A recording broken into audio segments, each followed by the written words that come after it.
Episode 31, Recent Reads and Convention Gear. Welcome to the Visionary Variety Podcast, where we cover cool stuff like photo, video, film, books, and technology. So, switch on your brain and enjoy the show.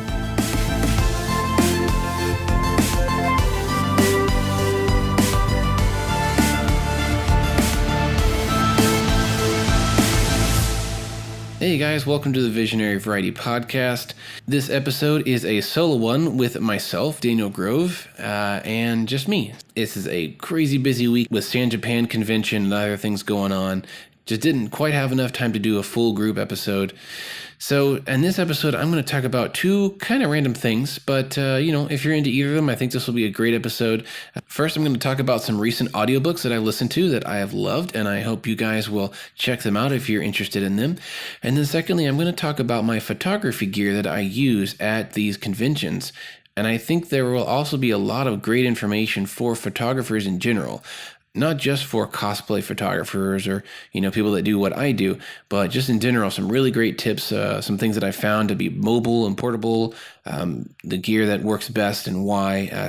If you're into photography and not books, you can skip ahead, I guess, but I encourage you to be into books because they're good for you. Let's get this started. I get my audiobooks for free using the Libby app. That's Libby, and it's awesome. It's a really great app. Like I said, it's free, and the books are free as well. It doesn't have the huge selection that, say, Audible will have, but hey, everything else is free. You get what you can get. There are still a lot of great gems, as well as classics and some newer stuff through Libby. And basically all it is it's an app that allows you to log into your library. So you do have to have a library card, and you are basically accessing their database of digitized books. So there's tons of ebooks, and there's also some audiobooks on there. And it's awesome. So, go get a library card. Just call your library, call a few libraries in your town, ask them if you can use the Libby app to get their audiobooks, and try it out. There's, what do you have to lose, right? I can't quite afford to pay $20 to $30 for another audiobook. If I used Audible, I think you get about one free per month. And as you're about to see, I've listened to like 7 books since our last audiobook episode, and that's just not enough. I got to have more than that, and I can't afford, hundreds of dollars a year for books. So anyway, let's get this started. So the first book, and I'm going to be a hypocrite here. This one book was not through the Libby app. I tried another app called LibriVox, and this is actually, I think it was a website that I downloaded the MP3. Yeah, I downloaded the whole MP3 file from the website. LibriVox is interesting because it's recordings, it's audiobooks made by listeners and just fans. These are not commercial things. They're not sold. They're not copywritten, but I think they kind of get around the loophole of making an audiobook and distributing it when it's done by a fan, I guess. It's not, being sold commercially. So there's lots of books, mostly older books. And for some reason, I was drawn to this book on there that I found called The Cosmic Computer by H.B. and Piper. It came out in 1963. And before you roll your eyes, just remember, there are some amazing sci-fis that came out in the 60s and even some in the 50s. So just because it's old does not mean it's bad. This book is basically about a rumored super crazy duper computer that can calculate anything from statistics to solutions for humankind for stuff, and even, supposedly the future. It's just that powerful. And it's kind of it was kind of a secret creation for a previous interstellar war, and it was lost in the war or hidden or destroyed. No one really knows. So yeah, this guy is kind of just searching for it. And to be honest, when I started this book, my mind was blown. Like the intro chapters that explain the universe that this book takes place in was amazing. Like I was seriously thinking like, this is almost better than Star Wars as far as like world building and, pseudo history and details. It just seems so real and so well thought out. I don't know how this guy, like, if he just had like charts all over his wall of references and dates and planets and people. I don't know how he did this, but it's really cool. At least listen to this book for the world building of this universe, and just to remind yourself, hey, old books can still be like crazy awesome. And honestly, it holds up. It holds up pretty well, even till today, with a few exceptions. But so he's searching for this cosmic computer, and there's a bunch of cover up and things coming out, and I enjoyed it, but I just didn't really like the ending. It was kind of a letdown. It was just, I don't know, it wasn't what I expected. It wasn't what I wanted. So kind of dropped off at the end, but man, that opener was just like, what is going on? This is amazing. So yeah, The Cosmic Computer by H.B. and Piper, 1963. I got it from LibriVox.com. All right, so the rest of these books are actual audiobooks, professionally made. I got through Libby app from my library account. So the first one is Black by Ted Dekker. So this is a book from his infamous Circle series, and there's 4 of them. There's black, white, red, and green. I'm pretty sure I put them in the wrong order. But this book and this series is one that my wife has been begging me to read since before she was my wife. Like, she knows I like sci-fi, she knows I like fantasy, and of course Christian allegory stuff. Ted Dekker is a Christian author, but he's awesome. So she's just been like saying, hey, you'd probably really like this series. You should read it. It's awesome. And then she lists, of course, the reasons why I'm supposed to like it. So I finally said, oh, okay, I'll listen to the first one, which is Black. And I did like it. I don't know, maybe I was expecting a little bit more, but I did enjoy it. It's a great setup for a really cool, interesting, kind of a double world story. Where the guy, when he sleeps, he wakes up in the alternate world, which there's a lot of wild like drama and climactic stuff happening there. That when he goes to sleep in the alternate world, he wakes up back on like Earth, normal 21st century world. And things are happening here as well that almost mirror the things in the alternate world. And there's some really cool tie-ins, and not time travel, but kind of like, when did this happen and where are we when we go to the alternate world?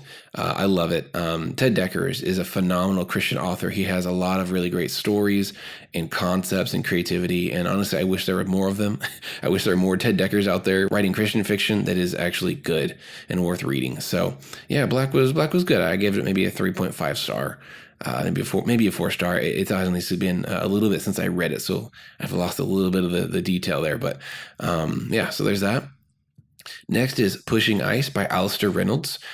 This is a book that was referred to me by one of my theology teachers back like in 2008. He was like my nerdy teacher that I like connected with on a nerdy level. And I said, what are your favorite sci-fi books? Because, he's read all the classics and all the, a lot of Star Wars books. So I said, what's the favorite? Which books just do I have to go read? And this is one of them. And I couldn't find it for the longest time. And I think maybe last year or maybe recent years, it was put on the library system. And yeah, it's a really cool sci-fi where basically there's a mining ship of just employed miners out in a ship out by, I think, Saturn. They're doing their thing on some contracted job, mining, I think, ice out of comets and stuff. And I think they're on their way home, and then they get an encrypted special message from the government, and they're like, hey, we need you to turn around. There's something going on out there. And so they turn around, and lo and behold, one of the moons of Saturn has begun to move in a straight trajectory. Just all of a sudden, out of nowhere, nothing hit it. It's moving. So they go to kind of chase after it and take some readings and pictures and see what the heck's going on. And then they're caught in the slipstream, and they can't escape the moving moon, and they're stuck with it. And some mysterious force brings them to the moon. I don't want to spoil it, but it's awesome. It kind of starts off as an ooh and ah, like what's going on, sort of a small scale plot. But then it opens up and gets bigger and bigger and bigger. And by the end, you're just like, well, my mind's blown. At least mine was. So yeah, it opens up into a big space opera kind of situation, or at least a very big picture, and really beautifully done. I like the characters. I like the writing style that Alistair Reynolds has. Pretty much like all his books that I've come across. And yeah, it's a really cool hard sci-fi, and there's a lot of great drama and not action, but just like wild things happening.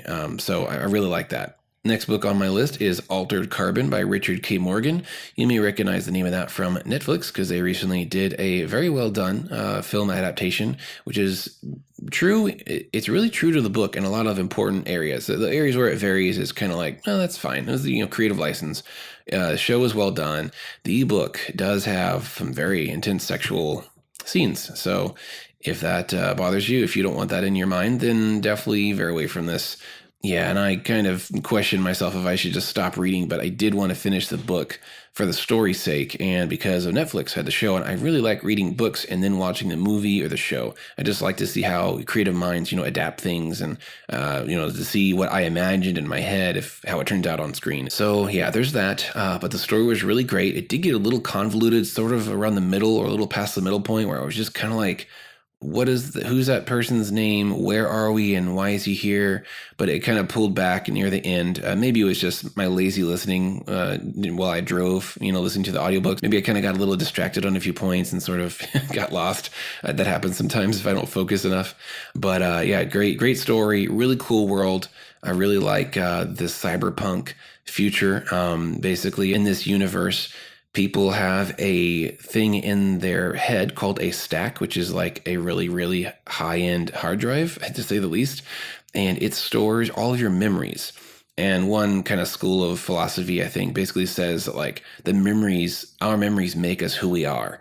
So I think the author might have just ran with that idea and said, okay, what if I plug all my memories into another person's body and in their brain? Will they become me? Basically, will my family be able to interact with them like it was me, even though the body's different, but all the memories are there, which makes up who I am as a personality and as a person. Really think about it, all our reactions and actions are based on kind of what we remember, what we've learned, maybe what we haven't learned, and what has happened to us for good or bad. That does really shape who we are. So great idea, taken into a sci-fi what if kind of scenario. So this book, I give it about a 4-star rating. I almost want to drop the rating because of the sex scenes, but yeah. The next book is a sequel to Altered Carbon. It's Broken Angels, also by Richard K. Morgan.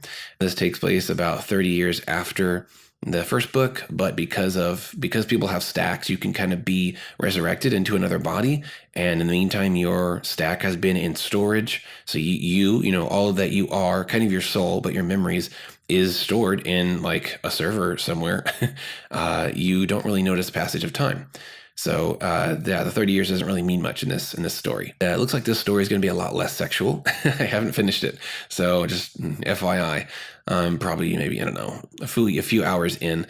But this story takes a little different turn. The guy gets a deal to go find an alien derelict spaceship out on like the outer edge of the galaxy.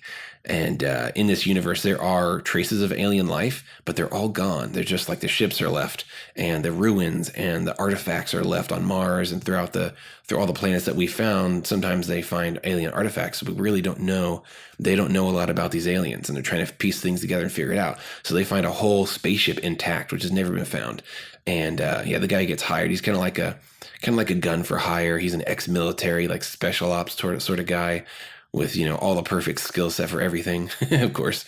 And there's a lot of really cool technology in these books, and it's just kind of a gritty, unpleasant look at the future, but at the same time, it's kind of realistic, with the exception of the whole stack thing. But yeah, it's cool. I do like the book so far, and I'm hoping to finish it. All right, next book is Across the Universe by Beth Rivas. So I just was scanning through the sci-fi books on the Libby app, and I was like, man, I had a road trip for work. So I was like, I got to find something to listen to like for tomorrow. And it was just kind of scanning real quick. And so I found this book, I read the description, and it seemed pretty intriguing. This is a generation ship story. So if you're not familiar with that term, that is a sci-fi reference to a spaceship that normally a large group of people live on for generations. And the purpose is to get to another star. So basically these ships leave Earth. They are going towards a star with a habitable planet, or hopefully a habitable planet for us to live on and survive. But in the meantime, it's going to take 100 years or 500 years or whatever. So you have to live on this ship. You have to have babies, and your children have to be raised to run the ship and keep things alive. And then they have kids that do the same. And yeah, really, I like that. I actually want to write a generation ship story myself. And then this came out. I'm like, dang it. Like, someone took my idea. Well, not my exact idea. This follows a young man who is next in line to be the kind of the leader. They call him Elder, and he's going to be the leader of all the people on this ship. And the ship is automatically running, flying on autopilot towards Alpha Centauri, because there's a planet there that's supposed to be, human friendly. So they're on their way, and there are a lot of lies that everyone doesn't know about. And a girl gets woken up from cryo freezing. She has been frozen for the flight and is mysteriously woken up by somebody. So she wakes up out of her frozen, sarcophagus thing, and yeah, she kind of just messes everything up, and in a good way. She's a good character. So I really like the character development in these stories. Beth Revis has a great way of writing their first person, but they change people. So it goes back and forth between the girl character and the guy character, which I don't think I've ever seen before. And it makes for a really cool story experience, because sometimes when you do it to the next chapter, it'll jump to the other character, but they'll be telling their side of what just happened already in the previous chapter, which isn't always, overlapping. Sometimes they're in a different part of the ship and there's different things happening at simultaneous times. So I like that. That was different. Well done. Yeah, great story. Really enjoyed it. And I actually just finished the sequel, which is called A Million Suns by Beth Revis, of course. And it is also almost a little better. At least when I finished it, I was thinking in my head, is this better than the first book? I don't know. It's hard to say, but it is a continuation, obviously. And the ship, well, I don't want to even say anything about it because I'll ruin it. But more secrets, more lies, and uncovering the truth. And of course, mutiny. What is a generation ship without a mutiny? So there's also that. Very cool story. Really enjoyed those books. And there's, of course, a third one in the trilogy that I am very much looking forward to finishing. All right, next on my list is Lost Stars. This is a Star Wars book, woo-woo, by Claudia Gray. Wow, this book was great. I know you're probably thinking, like, is every book good to you, Daniel? And maybe, I don't know, maybe I'm not cynical enough. But maybe I just remember the good parts of books, and I want people to experience a good story, and I overlook some faults. I don't know. But honestly, all these books are 4 to 5 stars, maybe a 3-star in there somewhere. I haven't decided on that. But anyway, back to this book, Lost Stars. It's awesome. It takes place 11 years before the Battle of Yavin, which is the destruction of the Death Star. And it follows 2 characters, a guy and a girl. They're children in the beginning of the story. They're very different in caste on this planet. One boy is very privileged and rich.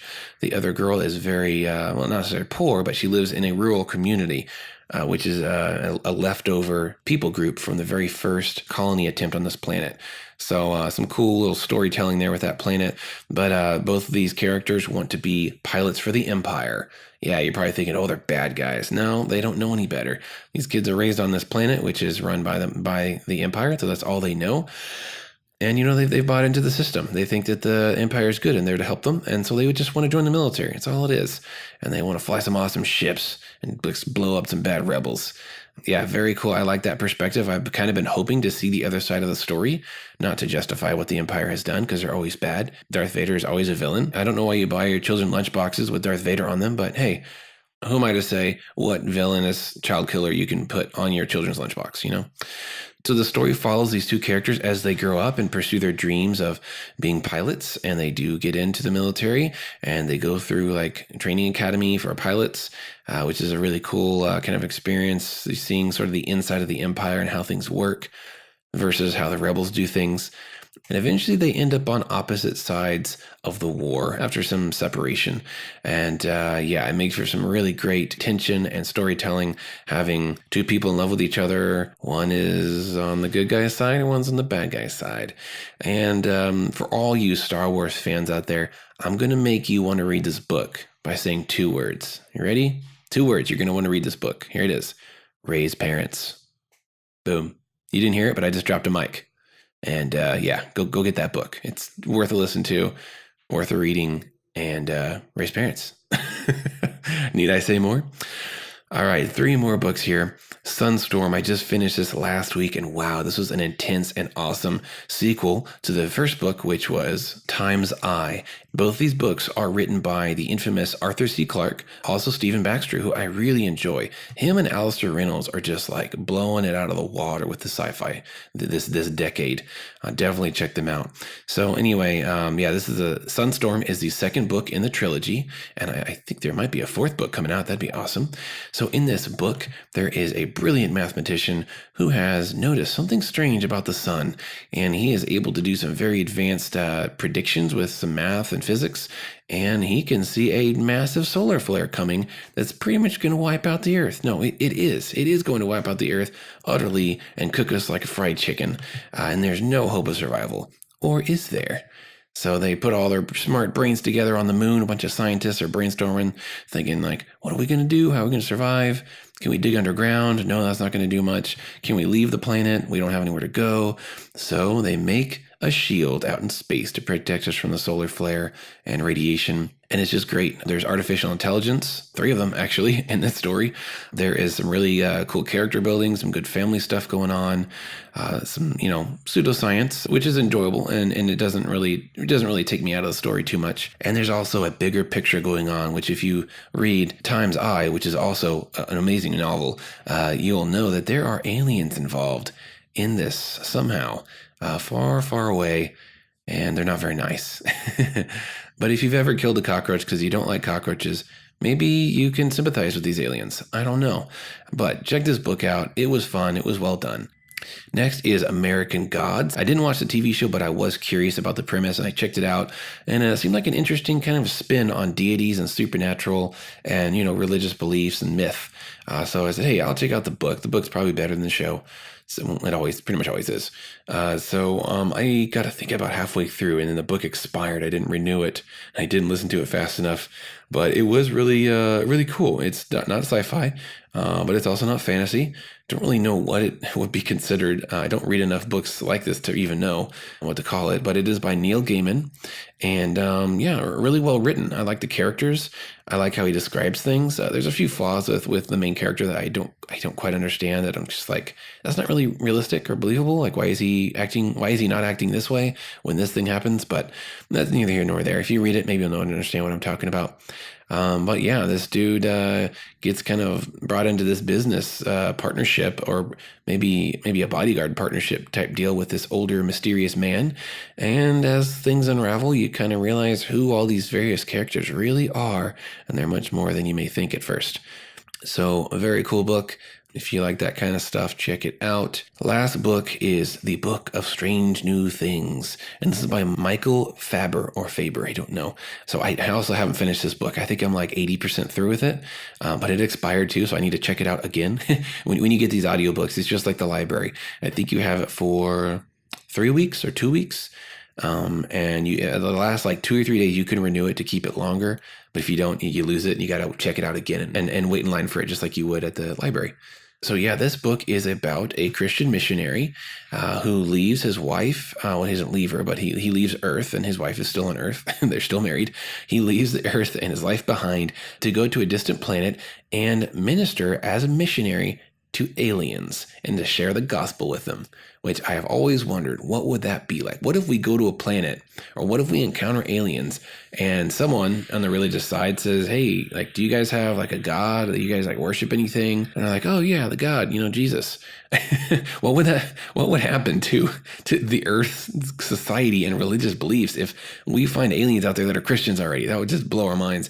And something similar to that happens in this story, although it's not that they found God or Christians already, but they had a previous missionary, and these aliens are just like totally into it. The guy's expecting to be eaten alive and killed or lost or disappear, but no, these aliens are actually nice, and they're like, let's hear the Bible. Can you please like give us Bibles and read us scripture and teach us about Jesus? You might be rolling your eyes, but this is a great story. I really did enjoy the approach to it, kind of the internal dialogue going on in his head, but also his interactions with his wife back home, where pretty much things are like going to crap on Earth with disasters and food shortages and stuff. And he's having a sweet old, missionary vacation up on this alien planet. But the previous missionaries that first ministered to these aliens are gone, and no one knows where they are.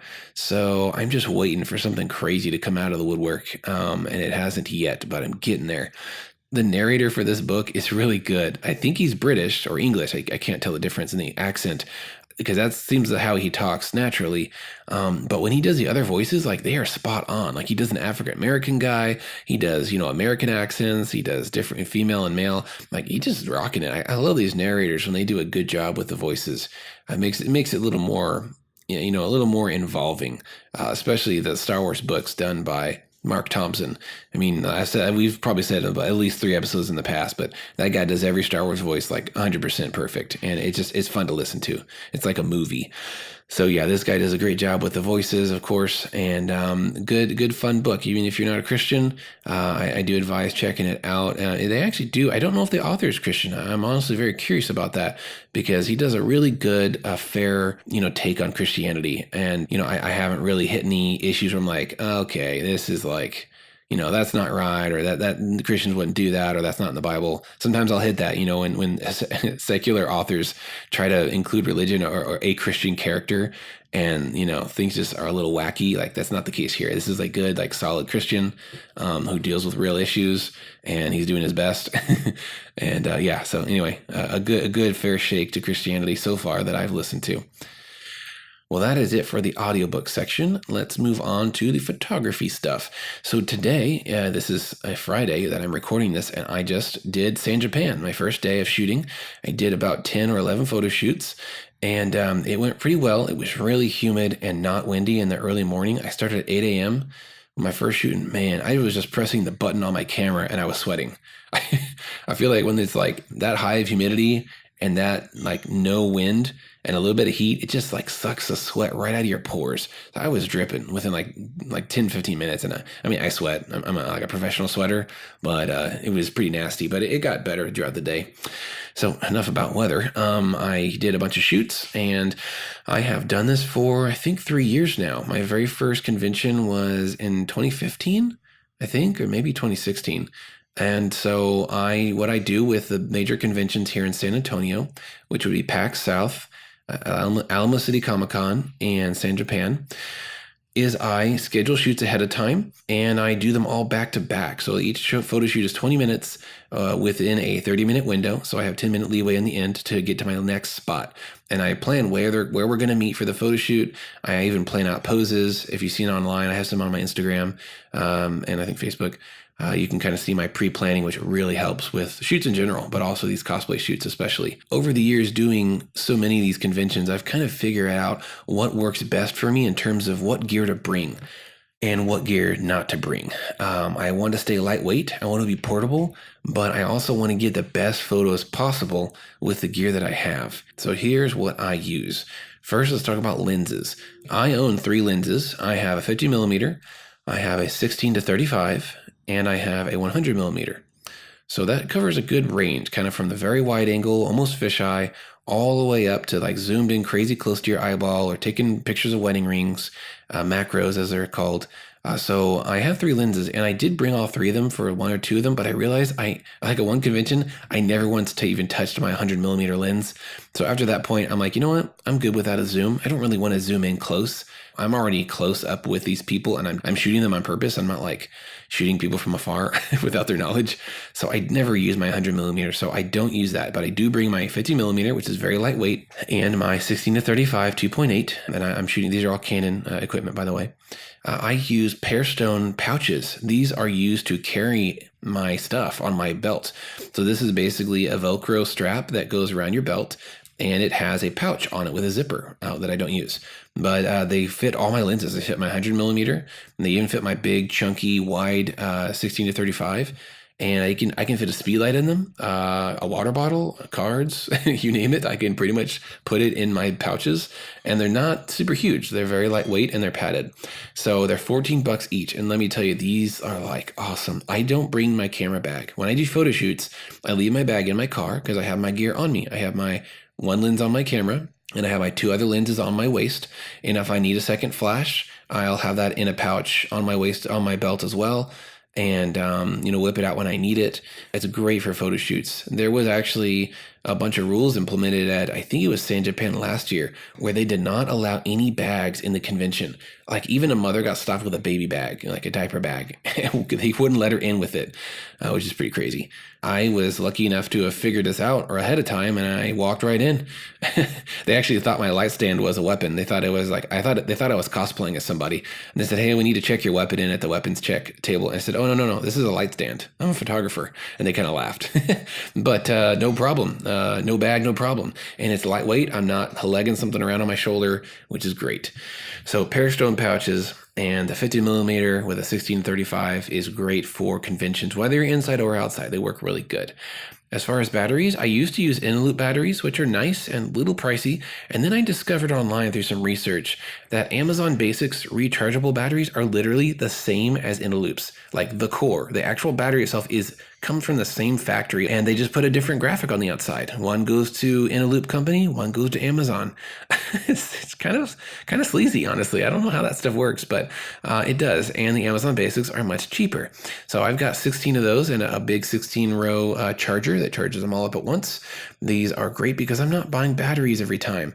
However, I am a bad human when it comes to these conventions because I do buy normal standard Duracell batteries, because I only have 16 rechargeables. And honestly, I go through that maybe in a day, or probably even more than that in one day of shooting. I use so much flash, almost at full power most of the time. So that really drains the batteries, and I need more batteries. So I go to Costco and I buy the 40 pack for 15, 16 bucks. And I use probably all 40 of them up in the 2 days of shooting. Yep, that's what I do for batteries. These are AA's, of course, for my flashes. And always bring an extra camera battery. Don't be that guy, okay? All right, light stands. I use Impact light stands. These are metal. They're heavy duty. They stay where you put them, but they're not heavy, like physically. They're not like a bulky, massive tripod, but they're not some flimsy little aluminum, semi-plastic looking light stand. These things are serious, and a lot of them have air cushioned release. Let's say you have your light extended way up high, and you loosen the tension screw to lower it. You can actually let the whole rod just fall straight down, and it'll stop right at the end and slowly wiggle its way down to the stopping position. So there's some kind of air cushion in the bottom, which is pretty cool. It's great for accidents when you accidentally loosen it and then it falls all the way down and smash. If you don't have that air cushion, you could easily break something or the light will slip off. So yeah, Impact light stands are great. They're about, the ones that I got originally were about $50 each, but they're worth it. They're really nice. I also got a guitar strap to put on one of my light stands because I use one light stand as my main light with a Westcott Rapid Box, which is a 26-inch octagonal softbox, where the flash faces straight through towards the front, which is really nice.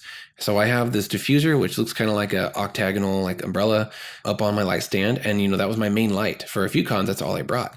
And I wanted to be more portable. Instead of hanging it over my shoulder and giving me cramps on my shoulder, I put a guitar strap on it. So I unscrewed the tension screws and I put the guitar strap in place and screwed the screws back through those holes on the guitar straps. And the guitar strap went from the very bottom screw, at the base of the light stand, up to maybe the first tension screw. That way, when I extended, my light stand, it wouldn't pull on the strap. It stays stationary. So with this on, I can close up my umbrella and I can sling the whole thing on my back, and it looks like an awesome sword or a gun on my back or something cool. And I can walk around with my hands free, and it's safer as long as you don't whack someone with it, and it's very convenient. So that's an awesome light stand hack that I've never seen done before, but I love it. It's very portable. And like I said, I use the Westcott Rapid Box as my diffuser, and now I'm doing 2 and sometimes 3 flashes. I'll have my second flash, which I usually use as a backlight or a rim light, that I put behind them or off to the side to kind of give them a little light on their edge on the backside. And a lot of times I'll even put a color gel on the secondary flash to give a nice splash of color, either on the background to really paint some color that matches with the character, or I'll face the light at my person and give them, red. If it's a scary shoot, I might do red, or if they've got energy ball in their hand that I'm going to Photoshop later, I'll put a blue color gel on that secondary flash, and I'll have my assistant hold the flash, facing right at their hand. So I've got blue light all over their arm and their hand, and kind of shining onto their body. So when I add, whatever special effect later, it looks realistic. So yeah, color gels are really fun to use, especially when you get multiple of them. You've got 2 colors in the background, and you've got your main flash with just bare, no color on the main light because you want it clean. But you could really take your photos to a new level of, wow, and just professionalism if you get good at using these colors and using speed lights. My speed lights that I use are Yongnuo, which is a Japanese brand that makes very cheap equipment, which is still well made. So I use the Yongnuo or YN560-4s, or IV for Roman numerals. So the 560-4s, not 564, but 560-4 or IV are great. They are, drumroll, $60. That's awesome. And they're pretty much equivalent to the Canon or Nikon, equivalent. And those cost about $300 to $400. And then sure, they have a few more whistles and things on them, but those are things I don't care about. These flashes are manual, so that means you have to turn the power up or down yourself with a button, which I actually prefer. I did buy nice flashes a while back that have ETTL, which is kind of like auto for flashes. It takes a reading on your image and your scene, and it says, hey, the flash needs to be really strong, or, oh, you're already in sunlight, and we're going to turn the flash down a little bit. That's sort of like auto flash power. It's called ETTL or ITTL. And I never used it. I preferred manual. So I kind of downgraded or upgraded in a sense to these cheaper flashes, which are not as functional, but I love them. They also have a built-in receiver, which is awesome. So I have a controller, which is the YN or Yongnuo 560TX, which means transmitter. That's on top of my camera. It's like a little square. And I can turn up or down the powers or the brightness of each flash independently, which is awesome. So I don't ever have to walk over to a flash and turn it up or down and then take a shot. No, it's too bright. Go over and turn it down again. It's all on my camera. I can be 100 feet away and I can control these things wirelessly. It's great. I always suggest any photographer, whether they're a pro and want to get into lights or if they're just starting out and they don't know what flash to buy, get a Yongnuo. Sure, you can get the nicer one if you want that auto function. It's only $160 for the nicer one, which is the 568 EX2 or EXII. That's a good one. It also can do a high-speed sync, which mine cannot. And I don't really have time to go into what that means. But the 564s, which I use, are cheaper and they're just basic. They just do manual and they have a built-in receiver, which is great. I'm saving batteries. So on Amazon you can find a package deal for I think $180, and it is two of those flashes with the controller, the wireless controller that goes on your camera, and color gels for $180. Like, if I bought one flash from Canon, I would have one flash and I would have spent like $400. And you can get two flashes with color gels and a controller for under $200. That's just, you can't beat that. So get that if you don't have it yet. If you don't know how to use Flash, buy it and then come to me and I'll teach you how to use it, because you will love me forever for teaching you to use Flash. It's worth learning. So I walk around these conventions from location to location. I meet my clients every 30 minutes. I shoot them. I show them the poses. They're off. After the shoot's done, I go to my next shoot. I actually had a bunch of assistants come and help me today. And tomorrow I've got some others coming to help me as lighting assistants, which is a really great way to learn. If you want to learn photography, let's say you're a totally newbie, or maybe you're a semi-pro, but you still know, hopefully you need to learn more. You'll never learn it all. Jim Landers, my business coach, he's been doing photography for like 30 years, and he's still realizing he doesn't know everything. You just can't.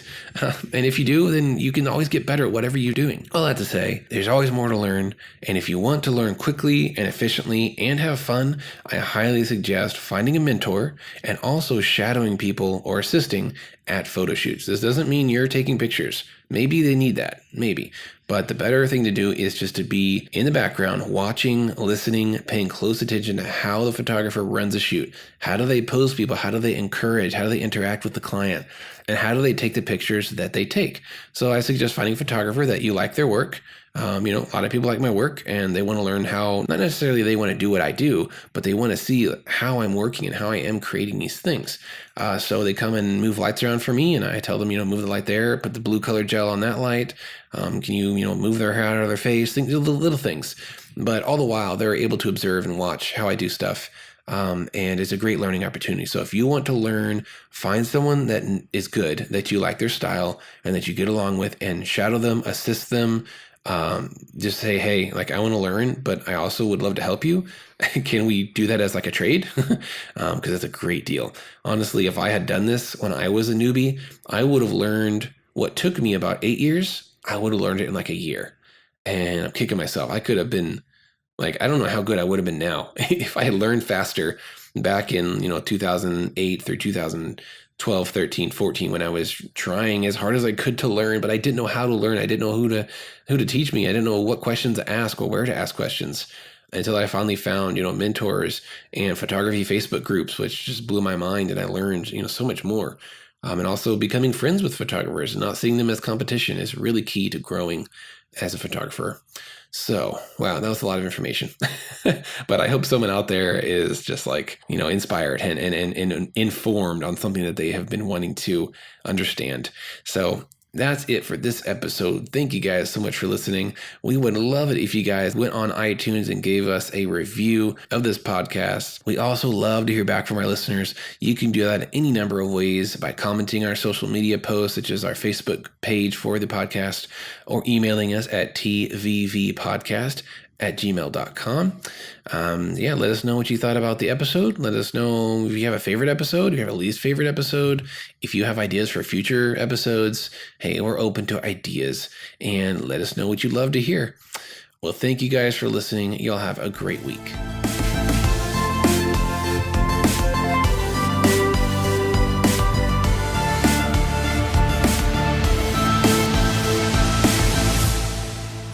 Somebody on Instagram commented on one of our video clips and said dope.